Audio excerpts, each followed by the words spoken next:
Sino si Manuel L. Quezon? Si Manuel L. Quezon ay isang masigla at masipag na leader.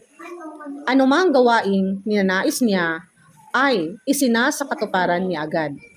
Ayaw niya na may masayang na panahon dahil naniniwala siya na ang oras ay ginto. Mahalaga ang bawat sandali, kaya't hindi niya ito inaaksaya. Ayon sa kanya, ang magagawa ngayon ay hindi na dapat ipagpabukas pa. Naging kawal siya noong panahon ng himagsikan. Naging gobernador din siya at matapos nito ay naging senador. Naging kinatawan pa siya ng Pilipinas sa Washington, United States of America. Si Quezon ay mahusay sa batas dahil siya ay isang abogado.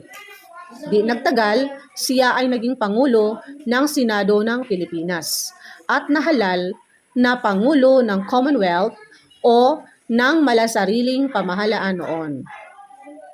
Sa pamamagitan ng pagsasakatuparan ng katarungang panlipunan, binigyan niya ng pantay na pagpapahalaga ang mahihirap at mayayaman.